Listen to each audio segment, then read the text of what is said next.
시청해 주셔서 너무 감사합니다. 네, 오늘 역대상 말씀 통하여서 인생을 역전시킨 사람이란 제목으로 하나님 말씀 함께 나누도록 하겠습니다. 옆에 계신 분들과 샬롬을 인사할까요? 샬롬 반갑습니다. 참 잘 오셨습니다. 네, 명절 잘 보내시고 또 새해 이렇게 반갑게 뵈니 참 좋습니다. 오늘도 말씀 통해서 은혜가 넘치시길 소망하고요. 설교 제목처럼 우리 인생이 이미 지금 은혜 가운데서 역전되었지만 더욱더 아름답게 역전되는 우리 모두가 되길 소망합니다. 제가 이런 얘기를 읽었네요. 어떤 선생님이 아주 시골 작은 분교에 이렇게 선생님으로 가게 되셨다고 합니다. 전교생이 10명밖에 안 되는 아주 작은 학교였어요. 그런데 이 작은 학교였지만 선생님은 아주 열심히 최선을 다해서 아이들에게 공부도 가르치고 인성도 가르치고 열심히 교사 역할을 감당합니다. 근데 이 선생님이 이제 어느 날 6학년 학생들을 데리고 시험을 치르게 됐는데 6학생 학생 수가 2명이었습니다. 학생 수가 6학년에 2명밖에 되지 않아서 시험을 치는데 그냥 뭐 책상을 조금 멀찍이 띄워놓고 시험 잘 치르기를 컨닝 할 것 같지도 않고 선생님 여기서 이제 책을 보고 있을 테니까 너희들은 시험을 열심히 쳐라 하고 이제 이렇게 시험을 시작했습니다. 책에 열중해 있다 보니 시간이 어느새 많이 갔어요. 그래서 선생님이 잠깐 눈을 들어봤더니 이 학생들이 2명이서 교과서를 꺼내놓고 막 컨닝을 열심히 하고 있는 거예요. 책을 오픈북처럼 시험인데 선생님이 화가 났습니다. 야, 선생님은 너희들 믿었는데 2명밖에 안 되면서 너희들이 전교 1등, 2등인데 어디서 이렇게 컨닝하고 눈에 서로 이겨보겠다고 지금 뭐 하는 거냐? 너희들이 전교 1, 2등에 좀 이렇게 프라이드를 가져라, 자신감을 가져라, 자부심을 가져라 라고 이야기를 했다는 거예요. 너희들이 전교 1, 2등이 이렇게 서로 컨닝하면 어떡하니? 해봤자 1등, 2등인데 이런 얘기를 했다는 거예요. 우스갯 이야기겠지만 뭔가 우리가 자부심을 가지고 프라이드를 가지고 산다는 게 참 중요합니다. 내가 우리 부대 육군항공사령부에서 근무함이 참 자부심이 느끼고 우리가 군인교회 참 많은 군인교회 가운데 있지만 우리 비승항공교회 정말 아름답고 귀하고 복된 교회에서 신앙생활함이 참 나에게 자부심이 되고 프라이드가 되고 어디 가도 제가 이야기합니다. 많은 분들이 목사님 어디서 근무하세요? 그러면 제가 육군항공사령부 비승항공교회 있습니다. 그러면 그 좋은 교회 계셔요. 진짜 옛날 분들이 저희가 어디 근무하니? 라고 해서 육군항공사령부 이천에 비승교회 있습니다. 그러면 그 좋은 교회 있네요. 이렇게 저한테 얘기하시는 전 자부심이 막 생깁니다. 지금도 물론 되게 좋습니다. 옛날에도 좋았지만 지금도 굉장히 좋습니다라고 말씀드리고 있어요. 우리들은 신앙의 프라이드도 과연 있는가? 내 부대, 또 우리 가정, 여러 가지 우리 교회, 여러 가지 자부심을 갖는 여러 가지가 있지만 또 조종사로서 자부심도 있고 또 여러 가지 여러분의 맡은 역할에 대한 자부심이 있을 텐데 특별히 우리가 그리스도인으로서의 자부심을 가지고 있는가? 신앙인들도 가끔은 좀 잘 안 될 때도 있죠. 실패할 때도 있고 어려움도 당하고 넘어질 때도 있고 좌절할 때도 있고 시험 들 때도 있지만 그런 속에서도 손해볼 때도 있지만 크리스찬들은 내가 자부심을 가지고 하나님과 함께 한다는 그 생각으로 뭔가 좀 불신자와 좀 달라야 합니다. 왜냐하면 우리는 구원받은 예수 그리스도의 피로 구원받은 그런 특별한 존재들이기 때문에 그렇습니다. 예전에 이런 예화도 들었네요. 모기가 밤새 어떤 사람을 괴롭혔답니다. 밤새 물어뜯고 잠 못 자게 하는 거에 너무 간지럽고 화가 났어요. 윙 귀 앞에서 소리내고. 그래서 너무 잠을 못 이루어서 불을 확 켜고 모기를 무조건 잡고 자야겠다 생각이 들었습니다. 그래서 파리채를 집어들고 막 눈에 불을 켜고 이 모기를 찾는 겁니다. 근데 꼭 그런 순간 있지 않습니까? 이 초인적인 그런 감각이 발동할 때가 있어요. 그래서 이 모기가 눈에 막 확 보이는 겁니다. 그래서 이제 힘을 주고 파리채로 이걸 잡으려고 하는데 갑자기 이제 이야기가 동화 같은 이야기 펼쳐집니다. 갑자기 모기가 눈이 마주친 거예요. 그리고 모기가 손을 이렇게 막 피는 겁니다. 파리처럼. 그러면서 이게 지어낸 이야기입니다. 모기가 이렇게 이야기합니다. 주인님, 저를 죽이시면 안 됩니다.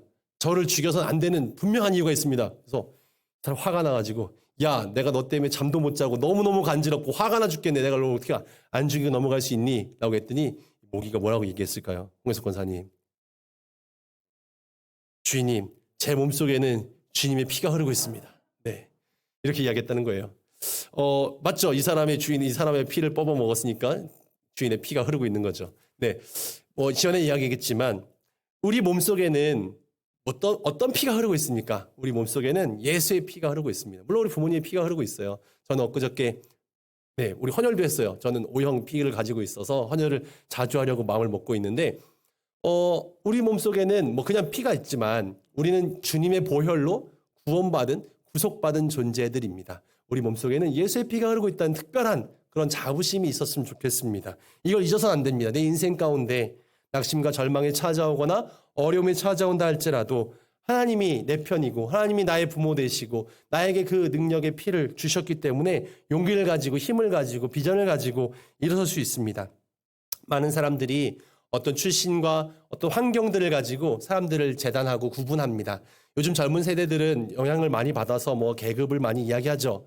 요즘은 뭐 그런 신분이 없는 시대이지만 부모가 가진 직업이나 돈을 가지고 난 처음부터 이미 뭐 흙수저야 라는 이야기를 합니다. 나는 금수저로 태어났고 나는 어떤 직업을 가진 부모 밑에 태어났고 이미 처음부터 뭐 능력 있는 사람들, 부모가 돈이 많으면 유학도 하고 이미 출발선부터 다르다라고 이야기하지만 우리는 그리스도의 자녀로서 이미 나는 불리한 환경과 한계를 가지고 있음에도 불구하고 험한 세상 속에서 하나님의 자녀이기에 예수의 피가 내 안에 있기에 우리는 이것을 뛰어넘을 수 있습니다. 오늘 성경 말씀에 읽은 주인공 야베스는 바로 그런 인물이었습니다. 우리 야베스의 기도, 어떤 성경 구절로 어떤 액자의 말씀으로 또 찬양의 그 제목으로 가사로만 우리가 쉽게 인식하지만 뭐 주께서 나의 지경을 넓혀주시고 주님께서 모든 환난과 어려움을 막아주시기를 너무 귀한 기도처럼 우리는 알고 있습니다만 이것이 어떤 환경과 상황 가운데 나온 기도였는가 우리가 알 필요가 있습니다. 우리가 이 야베스처럼 한계를 경험할 때 어려움을 경험할 때 하나님께 간구함으로 존귀한 자가 되고 승리하는 자가 되기를 역전시킨 인생이 되기를 소망합니다.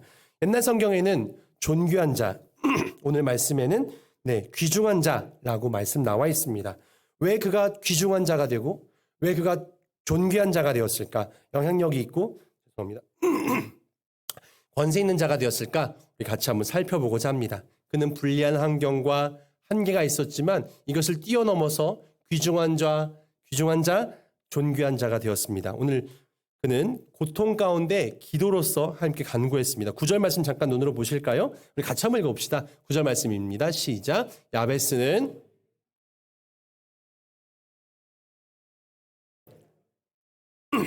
이는 내가 수고로운 함이었더라. 아멘. 야베스는 이렇게 표현합니다. 다른 형제보다 귀중한 자다. 형제가 여럿 있었나 봐요. 근데 그 중에서도 아주 특별하게 귀중한 자다라고 설명합니다. 그런데 그가 존귀한 자가 되고 귀중한 자가 된 것은 그의 결과죠. 그러면 그가 그런 결과를 얻기 전에 어떤 존재였을까? 부모님은 그의 어머니는 그의 이름을 야베스라고 지어주었다고 합니다. 야베스 이름이 좋아 보이기도 하는데요. 그 야베스란 말의 뜻은 이름의 뜻은 수고, 고통, 슬픔이라는 뜻을 가지고 있습니다. 고통의 아들이다. 아니 어느 부모가 자식의 이름을 그렇게 짓습니까? 수고로이 낳았다. 실제로 그럴 수 있겠죠. 그런데 제 친구 중에 우람이라는 친구가 있는데 진짜 우람했어요. 등치가 고등학교 때인데 막 저보다 훨씬 크고 몸도 엄청 튼튼하고 컸어요. 근데 그 친구 어릴 때 아파가지고 아주 어렵게 난산을 통해서 나가지고 인큐베이터 나고 굉장히 너무 체격이 왜소하고 해가지고 부모님이 그 친구가 건강하게 잘 자라기를 기대하면서 우람이라고 이름을 지었대요. 그래서 그 친구가 그렇게 우람하게 자란 것 같아요. 그런데 아무리 그가 어렵게 낳았고 힘들게 낳았고 실은 작아도 실은 고통 가운데 태어났어도 그 부모는 뭔가 소망을 담아서 이 고통을 역전시키고 그가 희망을 가지고 소망을 가지고 살 수 있도록 이름을 좀 멋있게 지어줘야 되는 거 아닙니까? 근데 그 야베스의 이름을 왜 그렇게 고통이다, 슬픔이다, 어려움이다 이렇게 지었을까? 성경은 이야기합니다. 내가 수고로이 낳았다. 태어날 때부터 수고와 고통을 가지고 태어난 존재인 것 같아요. 실은 성경에 나오지 않지만 추측하건대 그의 어머니가 낳을 때부터 굉장히 어렵게 낳은 것이 아닐까, 죽을 위기를 경험을 낳은 게 아닐까 생각해 보기도 하고요. 또 자세히 보니까 그의 이름을 어머니가 지었다라고 합니다. 보통 구약에 나오는 많은 인물들은 아버지가 그의 이름을 짓습니다. 근데 왜 어머니가 지었을까? 여기도 한번 또 생각을 해보자면 혹시나 아버지가 안 계신 게 아닐까? 형제들이 여럿 있었다고 생각해 보니까 그러면은 그게 막내인데 아버지가 없는 상태이거나 아니면 아버지랑 어머니가 좀 이렇게 미혼모이거나 여러 가지 상황이 아니겠어요? 그러니까 아버지가 이름을 지어줄 수 없는 상황. 그런 상황 가운데 어렵게 낳았으니 당연히 그의 부모는 이 아이들을 실은 원하지 않았을 수도 있고 이제 고통 가운데 낳았다. 수고로이 낳았다. 실은 슬픔과 어려움이다라고 이름을 지은 거겠죠. 태어날 때부터 그 이름조차 그렇게 존귀한 자와는 귀중한 자와는 거리가 먼 야베스, 슬픔, 고통. 근데 그가 왜 존귀한 자가 되었을까? 왜 귀중한 자가 되었을까? 인생이 역전되었을까? 그 삶에 어떤 변화가 있었을까? 야베스는 어릴 때부터 자신의 한계를 알고 있었습니다. 자신의 연약함을 알고 있었기 때문에 더더욱 큰 은혜가 필요했습니다. 그렇게 하나님 앞에 나아가 기도하는 사람이 되었습니다. 10절 말씀 같이 보죠. 야베스는 이렇게 기도합니다. 하나님께 아뢰어 이르되 주께서 내게 복을 주시려거든 나의 지역을 넓히시고 주의 손으로 나를 도우사 나로 환난을 벗어나 내게 근심이 없게 하옵소서 하였더니 하나님이 그가 구하는 것을 허락하셨더라. 아멘. 네, 야베스의 기도로 우리는 이걸 잘 알고 있습니다. 하나님께 아뢰어 이랬습니다. 그런데 이 아뢰다는 말이 히브리어로 카라라고 하는데 부르짖다라는 의미를 가지고 있어요.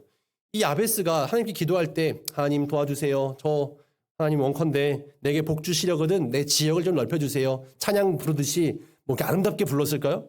네, 찬양 뭐 굉장히 발라드처럼 찬양이 있잖아요. 그런데 이 아뢰다는 것은 부르짖다라는 것은 정말 간절하게 뜨겁게 내가 이 한계 하나님의 복이 아니면 하나님의 도우심이 아니면 난 이 상황을 역전시킬 수 없고 이 불행과 이 고통과 어려움을 견뎌낼 수가 없습니다. 하나님 도와주십시오. 부르짖어 기도했습니다. 이것이 야베스의 기도죠. 그냥 잔잔하게 하나님 도와주세요. 저 복 받아야 됩니다. 저 지역을 넓혀주세요. 지경을 넓혀주세요. 이 정도의 기도가 아니라 하나님의 은혜가 아니고선 이 지역을 이 나의 지경을 확장시켜주지 않으신다면 나는 살 수가 없습니다라는 간절한 기도였다는 겁니다. 주시려면 주시고 말란 마세요라는 기도가 아니었다는 거죠. 이 한계가 실은 어떤 사람들은 야베스가 장애를 가지고 있었을 것이다라고 이야기도 합니다. 실은 이런 한계가 실은 역전되어야만 하나님께서 은혜를 주셔야만 내가 살 수 있다라는 거죠. 내가 절망 속에 영원히 살 수밖에 없기에 간절한 마음으로 간곡하게 기도했기에 실은 그는 하나님의 은혜를 얻었습니다. 우리도 야베스 같은 한계를 경험할 때가 있습니다. 어떤 사람들은 출신의 한계를 경험하죠. 우리가 출신이라는 표현을 쓰긴 애매하지만 실은 돈 많은 집에 태어난 사람도 있고 그렇지 못한 사람도 있고 지혜가 있는 사람이 있고 없는 사람이 있고 학벌이 좋은 사람이 있고 그렇지 않은 사람들이 있습니다. 능력의 한계가 있어요. 굉장히 뭔가 일을 잘하는 사람이 있고 그렇지 못한 사람이 있습니다. 교회 일을 할 때도 마찬가지 나이가 많은 사람이고 나이가 젊은 사람도 있어요. 어떤 분들은 난 나이가 너무 많아서 못할 것 같아요. 나는 건강이 약해서 못할 것 같아요. 라고 이야기합니다. 봉사를 좀 하고 일을 제대로 하려고 해도 물질이 부족해서 못하겠습니다. 라고 하는 사람들이 있습니다. 저도 마찬가지로 가끔은 이게 겸손인지 아니면은 스스로에 대한 자존감이 떨어져서인지 실은 나는 잘 못할 것 같아서 내 능력이 부족하니까 실은 그건 더 잘하는 사람들이 많으니까 그러면서 뒤로 물러설 때가 있습니다. 여러분은 어떠십니까? 뭔가 하나님께서 내게 놀라운 꿈과 비전을 품고 계시는데 스스로가 난 나이가 많으니까 난 건강이 부족하니까 내 상황과 환경이 여러 가지로 너무 무겁고 불편하니까 실은 나는 너무나 지혜가 부족하니까 능력이 부족하니까 실은 여러 가지 한계를 가지고 실은 그거 사실일지도 모릅니다. 근데 그런 한계를 경험하면서 그 한계에 봉착해 있으면서 실은 이걸 넘어서려 하지 않는 나의 모습은 있지 않는가. 야베스는 이런 한계에도 불구하고 이 불리한 조건들을 뛰어넘어서 여기에 매달리지 않고 매이지 않고 하나님께 기도합니다. 그래야서 존귀한 인물이 귀중한 인물이 되었습니다. 그는 유다 지파 가운데서도 특별하게 유다 지파는 이스라엘 민족 가운데 가장 큰 지파예요.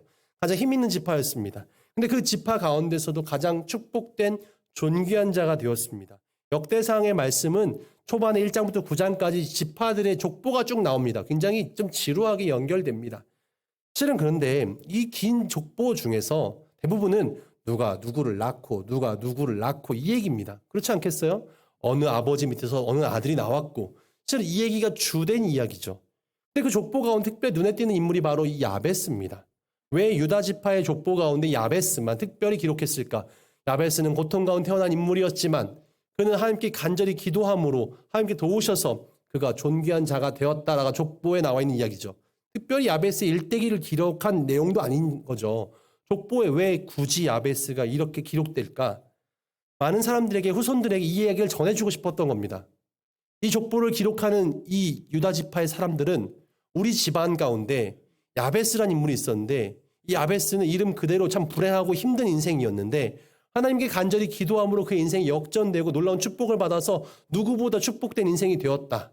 이걸 여러분 기억하십시오. 이것을 족보에 남겨놓은 거죠. 환경과 상황 가운데 매여 있는 것이 아니라 이것을 뛰어넘은 기도를 통해서 하나님의 도우심으로 그가 존귀한 자, 축복된 자, 지역이 넓어진 자, 아주 놀라운 사람이 되었다는 것을 모두가 다 기억하자라는 겁니다. 우리 인생의 한계를 극복하는 길은 하나님께 간구하고 기도하는 길 외에는 없습니다. 실은 우리의 노력도 필요하죠. 공부도 하고 열심히 노력도 하고 연마해야 합니다. 그리고 소중한 사람들도 만나야 돼요. 기회를 잡아야 됩니다. 그러나 이 모든 것들이 하나님의 도우심 가운데 있게 되는 거죠. 내가 행하는 모든 길들이, 내가 노력하는 길들이, 내가 만나게 되는 소중한 기회와 소중한 인물들이 실은 하나님께 간절히 기도하며 나갈 때 하나님께서 그런 길들을 열어주시고 그 고통과 어려움 가운데 창조적으로 내가 기도함으로 반응할 때 그 절망을 극복해 주십니다. 야베스는 진정한 축복은 하나님께만 있음을 알고 있었고 그래서 하나님께 아뢰입니다. 하나님엔 도울 자가 없습니다. 시편 146편의 시인은 이렇게 노래합니다. 3편부터 볼까요? 3절부터 볼까요? 귀인들을 의지하지 말며 도울 힘이 없는 인생도 의지하지 말지니. 우리는 귀인들을 의지합니다. 뭔가 지혜로운 자, 힘 있는 자, 나를 도울 만한 사람, 내 상급자, 뭔가 그런 능력을 발휘할 수 있는 사람들을 의지합니다. 그러나 성경은 이야기합니다. 그런 귀인들을 의지하지 말라. 힘 있는 사람, 실은 힘 있다고 이야기하지만 정말 그 사람이 힘 있는가? 도울 힘이 있는가? 다음 주 넘겨볼까요? 그런 사람들은 결국에는 호흡이 끊어지며 흙으로 돌아가는 존재밖에 되지 않느냐. 그날에 그의 생각도 소멸하게 될 거다. 실은 우리가 이 땅의 유한한 존재들, 유한한 힘, 유한한 능력들을 의지해서는 영혼을 구할 수 없다라고 이야기하면서 이어지는 5절 말씀에 이렇게 이야기합니다. 야곱의 하나님을 자기 도움으로 삼고 하나님을 자기의 소망으로 삼는 자가 복되다라고 이야기합니다. 우리가 지금 이 주일에 예배하는 이유는 세상에 다른 방법도 많지만 힘 있는 사람도 많지만 거기에 줄대고 내가 열심히 노력도 해야 되지만 더 중요한 것은 바로 하나님께 내가 소망을 두는 것이 진정한 영원한 힘이 될 것이고 진정한 지혜가 될 것이고 진정한 축복이 될 것임을 믿기 때문에 그렇습니다. 부모를 의지하는 사람들은 부모가 줄 수 있는 것으로만 할 수 있습니다. 부모의 유산과 부모의 능력만 의지하고 바라보고 있는 거죠. 또 학교나 학벌을 의지하는 사람들은 그 학교나 학벌 거기서 주는 어떤 출신과 인맥이 주는 것만 의지하게 됩니다. 학교가 학벌이 줄 수 있는 것만 의지하게 되는 거죠. 그런 인생을 살 수 있게 됩니다. 그러나 나는 그런 게 전혀 없습니다.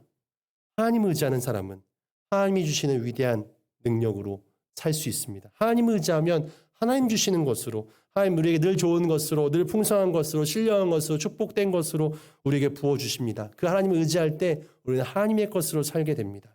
가끔요 이렇게 복을 요구하는 것, 복을 바라는 기도가 너무 기복주의적인 것 아닐까라는 생각이 들기도 합니다. 물론 우리가 저도 뭐 그런 설교를 할 때가 있습니다. 그러나 성경은 실은 굉장히 이 복의 이야기로 가득 차 있습니다. 위대한 사람들도 위대한 다윗도 하나님께 복을 구했습니다. 우리는 하나님의 도우심이 없이는 하나님의 복이 없이는 살 수 없는 존재이기 때문에 그렇습니다. 우리가 건강의 복을 구하고 신령한 복을 구하고 믿음의 복을 구하고 물질의 복도 구하고 지혜의 복도 구하고 야베스는 하나님께 이런 복을 구했습니다. 하나님 내게 복 주십시오. 이 복을 주시려거든 내 지역을 내 지경을 넓혀 주십시오. 뭐 이게 땅 달라는 이야기입니까? 네, 부동산을 확장시켜 달라는 이야기일까요? 실은 그렇지 않고요. 내 영혼이 더욱더 정말 많은 사람들에게 영향력을 미칠 수 있는 인생으로 더욱더 많은 사람들에게 복을 나눌 수 있는 인생으로 실은 이 기복과 하나님의 복을 구분하는 기준은 내가 받은 복을 나만 위해 사용하면 이건 실은 기복이 될 겁니다. 그러나 이것을 가지고 내가 이웃을 위해서 하나님의 뜻을 위해서 하나님 나라를 위해서 사용한다면 이것은 우리가 정말 하나님께 주신 놀라운 축복이 될 것입니다. 요셉은 어떤 인생을 살았습니까? 그의 지경이 확장된 인생을 살았습니다. 그는 가나안에 그냥 촌사람일 수밖에 없었지만 그가 하나님께 은혜를 구했더니 그는 가장 강대국이었던 애굽의 총리가 되어서 수많은 인생을 살리는 귀한 역할을 감당합니다. 야곱은 그에게 이렇게 축복합니다. 창세기 49장 22절에 요셉은 무성한 가지라 곧 샘 곁에 무성한 가지다.